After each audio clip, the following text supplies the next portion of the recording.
In the ruthless world of business, where success and recognition are often shaped by strategic alliances, Simone Hebern, a bold and determined businesswoman, has decided to embark on a new adventure. In search of funding for an ambitious project, she heads to one of the city's most renowned banks, Verist Financial. What was supposed to be a simple formality transforms into a revealing ordeal, questioning not only her business but also the power dynamics within this prestigious institution. Upon her arrival, Simone walks through the doors of Verist Financial with confidence, her black leather briefcase in hand and a pristine navy blue suit that accentuates her professional stature. The polished floor echoes under her heels as she makes her way to the reception. The hostess, a young blonde woman with a neatly styled bun, greets her with a fleeting glance, as if measuring her importance. "Hello, I have an appointment with Mr. Edward Kensington. I am Simone Hebern," she states, displaying a smile that conceals her growing impatience. The hostess, after a moment of hesitation, asks her to wait. Simone settles onto a beige leather sofa, her mind racing. As she waits, the minutes stretch into hours. Her gaze scans the area, observing other clients, some arriving long after her and being greeted almost immediately by Kensington. Her heart races with each passing moment. She rises, crossing the waiting barrier to make her voice heard. "Excuse me, I've been waiting for nearly an hour. Is Mr. Kensington aware of our appointment?" Her tone is firm yet respectful. The hostess, visibly flustered, steps away to check. Simone feels a surge of adrenaline. She will not accept this wait. She has the right to be received, to see her project come to fruition. As she prepares to protest again, her name resonates in the air. "Ms. Hebern, Mr. Kensington can see you now." The hostess, her eyes avoiding contact, indicates the way to the office. Entering, Simone finds Kensington seated behind an imposing desk, feigning to read documents. His demeanor reflects an unbearable arrogance. "Ah, finally. I apologize for the wait. We had a few unexpected issues," he says nonchalantly. Simone, although visibly upset, maintains her composure. She knows the situation is slipping away from her, and she must regain control.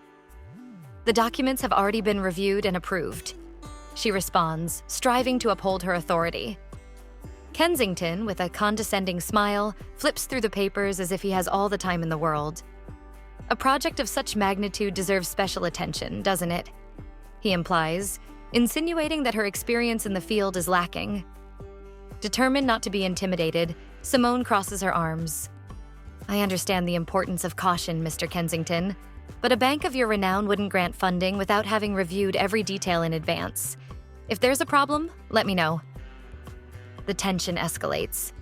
Kensington, adopting a feigned look of concern, stares intensely at her. "I just want to make sure everything is in order. After all, we wouldn't want you to find yourself overwhelmed, would we?" A heavy silence settles. Simone knows she must fight for what she deserves. Time passes slowly as Kensington fiddles with his watch, a gesture revealing his annoyance. "I didn't notice the same concern for the other clients who were seen before me," she retorts confidently. The tension reaches its peak when the secretary enters, looking flustered. "Mr. Kensington, the board members have arrived. Mr. Lancaster wants to see you immediately." Kensington, now visibly uncomfortable, adjusts his tie. "Yes, sir." At that moment, Robert Lancaster, an elegant man with gray temples, enters the room. His bright smile lights up Simone's face. "Simone Hebern, what a pleasant surprise." The atmosphere changes instantly. Kensington, who seemed to be in control, freezes. Simone, with controlled calm, responds to Lancaster.